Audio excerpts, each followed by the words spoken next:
Makanya saya membaca Azumardi Azra almarhum temannya Pak Akbar memberi saya sebuah buku fotokopi berupa fotokopi ya. Hmm. Buku itu meneliti tentang mengapa ada tindakan radikalisme yang dilakukan oleh umat Islam terhadap agama lain. Oke. Ternyata kesimpulannya adalah ternyata apa yang dilakukan oleh umat Islam itu bukan aksi, tapi adalah reaksi. Itu yang meneliti bukan umat Islam, itu orang di Australia meneliti. Iya. Jadi kekerasan-kekerasan dilakukan oleh umat Islam itu adalah respon terhadap tindakan aksi yang dilakukan oleh pihak lain. Apa di antara aksi yang mereka lakukan? Melanggar. Salam damai sejahtera bagi kita semua, berjumpa kembali dengan saya di channel ini. Saudara, MUI buka suara terkait dengan penyerangan atau teror dari kelompok umat Islam biadab terhadap anak-anak yang sedang melaksanakan retreat di Cidahut yang lagi viral, saudara. MUI mengatakan kejadian tersebut itu bukan aksi. Menurutnya bukan aksi, tetapi reaksi.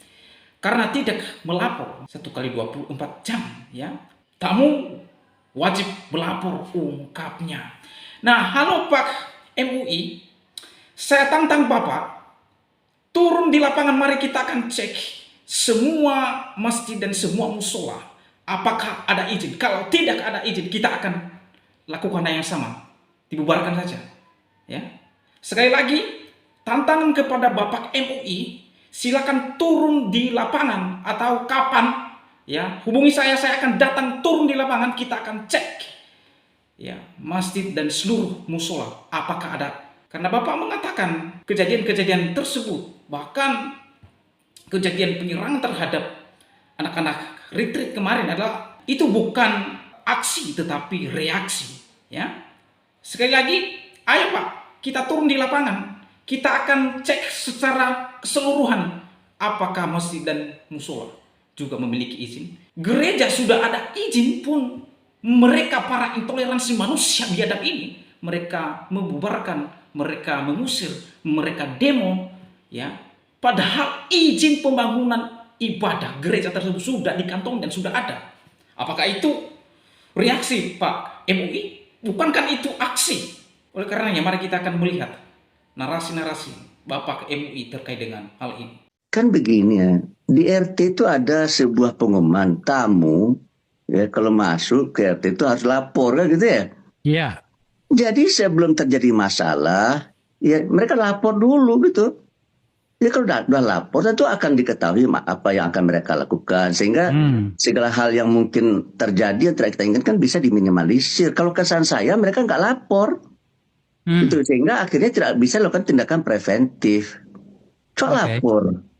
Ya, sebelum terjadi masalah kan kalau seandainya ada perbedaan kan diselesaikan dulu kan gitu ya.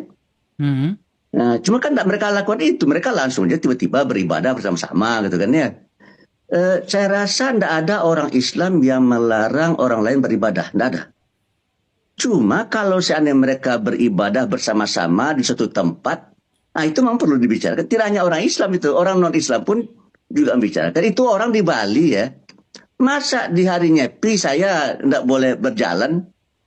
Jangankan saya, pesawat pun tidak boleh mendarat kan gitu ya. Itu makanya kita harus meyakini, memahami juga keyakinan orang gitu kan, dan orang pun juga harus memahami keyakinan. Itu yang kita harapkan supaya tumbuh. Apa yang langkah-langkah yang harus kita tempuh di antaranya? Ya lapor gitu, beritahu gitu kan. Dan kalau saya dilapor dan diberitahu, saya rasa bisa diminimalisir masalah. Cuma kalau nggak dilapor dan diberitahu ya bisa tensinya meningkat itu. Dan tidak hanya orang Islam itu. Saya ber-WA dengan kawan-kawan dari NTT, dari Sulawesi Utara, dari Papua. Ya mereka juga mengalami hal yang sama juga gitu, diintimidasi, didiskriminasi juga oleh orang non-Islam itu. Cuma bedanya begini Pak Akbar. Ya. Kalau orang non-Islam yang didiskriminasi, yang merasa didiskriminasi ya, itu beritanya mendunia Pak Akbar. Kalau misalkan ada gereja dibakar, itu Eropa sama Amerika ribut itu ya. Tapi kalau masjid dibakar, Eropa dan Amerika diam itu. Saudi Arabia, Timur Tengah diam itu. Memang ada masjid dibakar di sini Pak ya? Nah, kita Ya, saya banyak mendapat itu di daerah di daerah tertentu kemarin saya nggak usah sebut lah ya, dibakar itu, tapi tidak ada beritanya ke muncul di media. Coba yang gitu. Ya, Boleh saya bicara? ya, silakan. Masjidnya untuk Saya pikir kalau membuat pesta diskotik mengganggu suara tetangga boleh izin. Ini kan cuma keagamaan aja. Kok harus birokrasi ini berat? Kita ini sebagai WNI kok seperti maaf ya, kok terlalu yang kalau bagi saya nggak masalah mau melakukan ibadah asal diberitahu aja gitu ya, dikomunikasikan kan. Beribadah itu harus dilindungi oleh negara. Tetapi kalau ibadah dilakukan bersama-sama ya, berarti kita melakukan ibadah di ruang publik. Kalau kita melakukan ibadah di ruang publik itu menyangkut orang banyak. Nah, oleh karena itu harus dipersiapkan dengan sebaik-baiknya gitu kan. Polisi harus datang mungkin barangkali ya. Pegawai petugas keamanan kampung harus datang gitu kan, sehingga kita lihat kalau bisa ya mereka beribadah dikawal oleh agama lain kan begitu, karena kalau udah ada understanding, kalau udah ada pengertian kan. Gini, tapi kalau seandainya mereka hanya disuruh setelah masalah baru diminta turun ya nggak selesai masalahnya gitu. Makanya saya membaca Azumardi Azra almarhum temannya Pak Akbar memberi saya sebuah buku berupa fotokopi ya. Buku itu meneliti tentang mengapa ada tindakan radikalisme yang dilakukan oleh umat Islam terhadap agama lain. Ternyata kesimpulannya adalah ternyata apa yang dilakukan oleh umat Islam itu bukan aksi, tapi adalah reaksi. Itu yang meneliti bukan umat Islam, itu orang di Australia meneliti. Jadi kekerasan-kekerasan dilakukan oleh umat Islam itu adalah respon terhadap tindakan aksi yang dilakukan oleh pihak lain. Apa di antara aksi yang mereka lakukan? Melanggar SKB 2 Menteri, misalkan contohnya begini Pak Akbar ya. Nah, cuma kalau kita bicara tentang kemiskinan keterbelakangan di negeri ini kan juga terjadi ketidakadilan nih kan. Suku tertentu majunya luar biasa, hidup nikmatnya luar biasa, sementara yang lain-lain bagaimana? Dan ini juga memicu Pak. Agama tertentu banyak dihuni oleh orang-orang yang sangat-sangat mendapat fasilitas dari negara, kan bisa kecemburuan juga itu. Oleh karena itu bagi saya ya tolonglah pemerintah ya berbuat fair ya, memberikan kesempatan yang sama ya. Ini ada ayat nih Habib, kailadulatan bainal agniya, harta itu jangan hanya berputar di sekitar orang. Di negeri kita kan terjadi kayak begitu ya. Jadi saya melihat ya kalau ada rasa ketakutan kepada agama non-Islam itu ada hubungan dengan kekuatan ekonomi yang mereka miliki. Itu bagus itu. Jadi oleh karena itu bagi saya ya, bagi terciptanya sebuah keseimbangan di negeri ini, kalau bisa pemerintah jangan hanya memfasilitasi ras-ras tertentu dan agama-agama tertentu saja di negeri ini. Berilah kesempatan kepada semua pihak gitu, supaya supaya semuanya merasa nikmat, merasa nyaman hidup di negeri ini. Oleh karena itu bagi saya ya pemerintah harus ada affirmative action juga ya.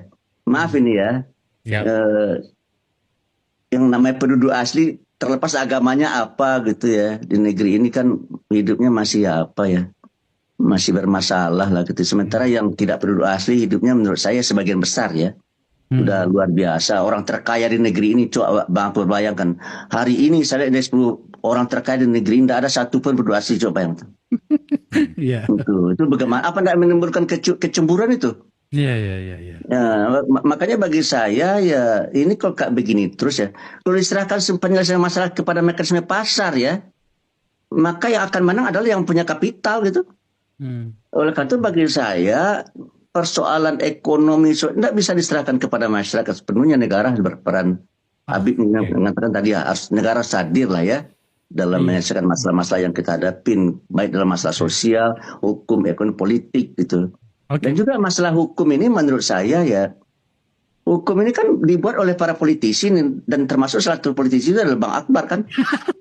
Yang membuat, dan itu kan bias itu kepada kepentingan pemilik kapital di negeri ini. Tidak berpihak kepada penduduk asli itu. Jadi oleh karena itu menurut saya ya kembalikan undang-undang dan peraturan ini pada konstitusi, amanat konstitusi. Itu jangan dikuasai oleh segelintir orang, tapi sebesar-besar kemakmuran rakyat itu harus kita ciptakan gitu.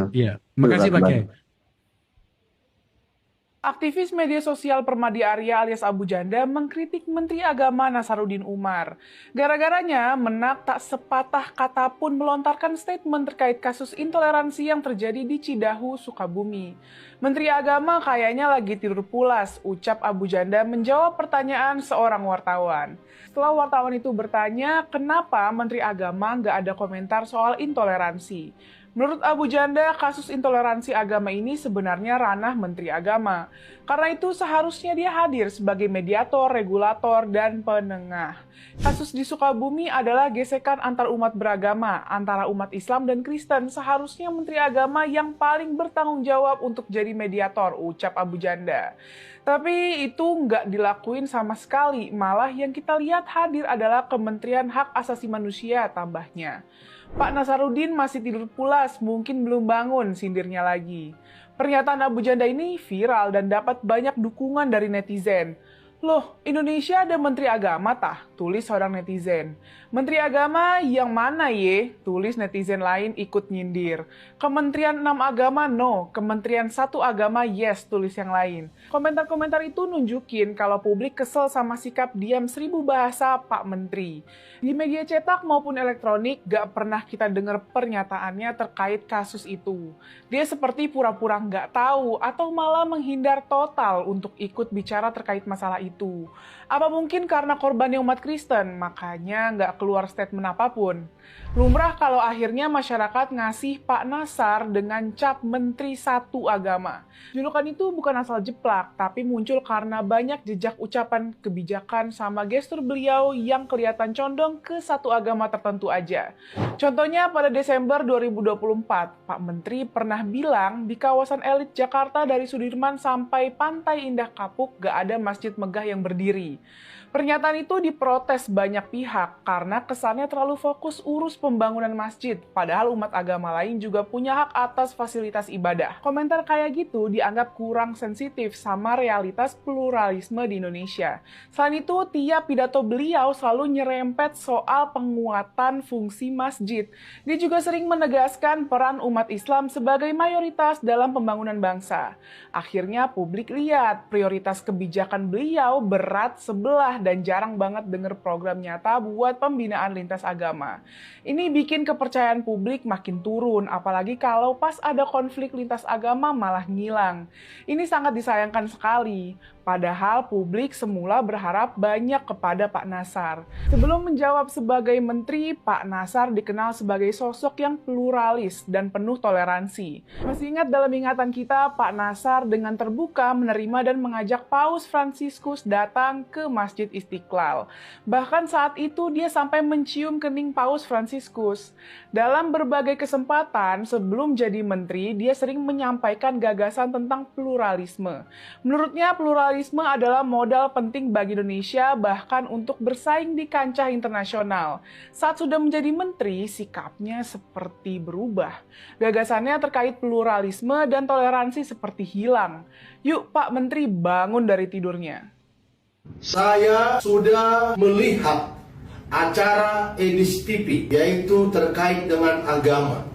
Edis TV dalam sebuah TikTok yang dimana dia ngebahas tentang sebuah agama. Saya melihat itu karena adanya para tokoh-tokoh agama tertentu yang juga selalu mendiskreditkan atau mengatakan agama dari yang dianut oleh Edis TV itu adalah sesat, kafir, sehingga dia melakukan sebuah penjelasan. Namun, untuk sebuah negara kesatuan Republik Indonesia, negara Pancasila, ini kalau tidak segera disikapi oleh pemerintah, ini sangat bahaya menurut saya. Oleh karena itu, Bapak Presiden Republik Indonesia, Bapak Haji Prabowo Subianto, jangan sampai Bapak tidak segera perintahkan Menteri Agama, Badan Intelijen Negara, BNPT, Kapolri, untuk melihat semua ini terkait dengan intoleran yang dari dulu masih berkepanjangan, yaitu seolah-olah ada agama yang merasa dia paling benar di negeri ini. Saya minta semua kita Indonesia harus menyadari bahwa Presiden Prabowo Subianto menang bukan karena politik agama tertentu, tapi karena nasional, tapi karena negarawan, karena memang didukung oleh rakyat Indonesia, di mana ridha dari Tuhan yang Maha Kuasa. Jadi saya minta kepada Bapak Presiden Republik Indonesia, di mana saya sekarang ini hendak pulang ke kediaman saya, karena seharian saya sudah bekerja.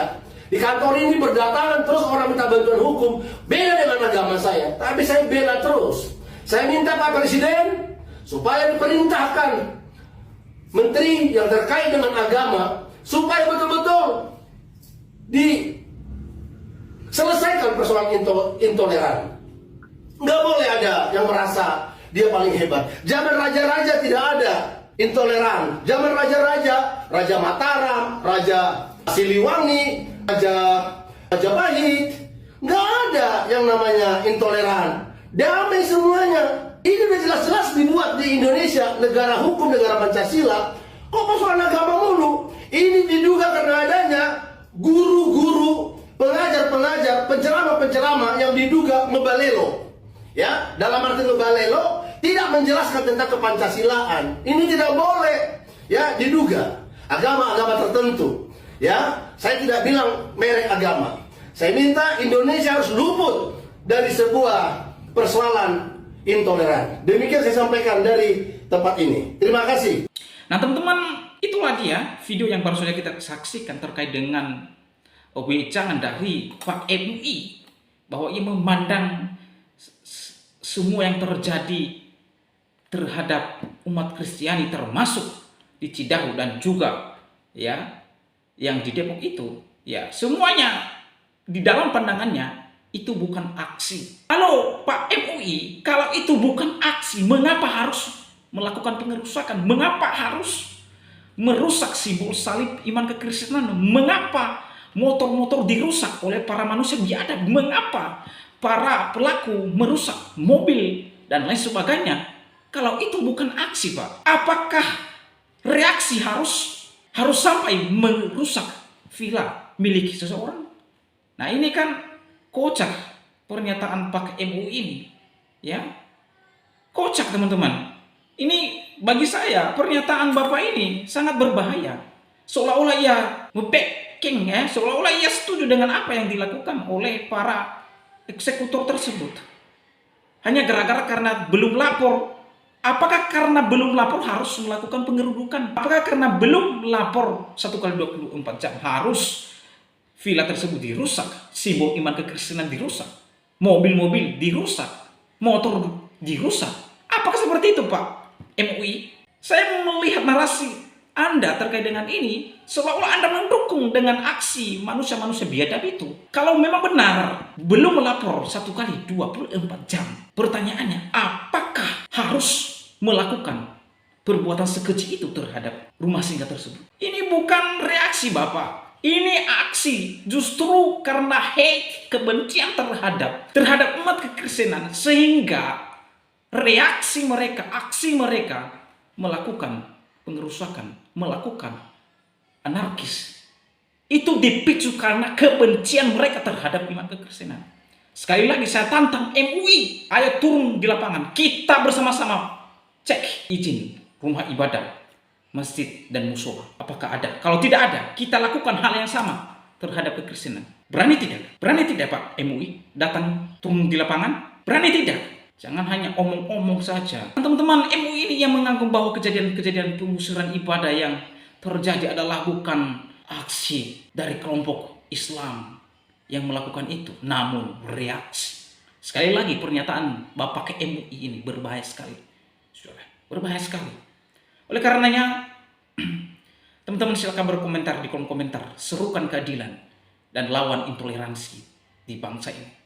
Pelaku intoleransi harus ditindak secara tegas tanpa memandang suku, ras, dan agama, karena kita semua sama di mata hukum. Negara ini negara yang memiliki hukum, negara hukum, dan jangan sampai oknum-oknum ini dibebaskan, dan jangan sampai oknum-oknum ini ya meminta maaf dan selesai di atas mitra Polri. Tidak boleh. Ini sangat saya tidak setuju dan mengutuk keras akan hal itu. Jangan dibiarkan. Pengerusakan rumah villa di Sukabumi dan penolakan rumah ibadah di Depok harus diusut tuntas dan harus ada efek jerat bagi para pelaku.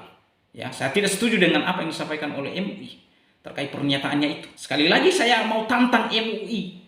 Ayo kita turun di lapangan Bapak. Kita turun di lapangan, kita cek semua masjid dan musola.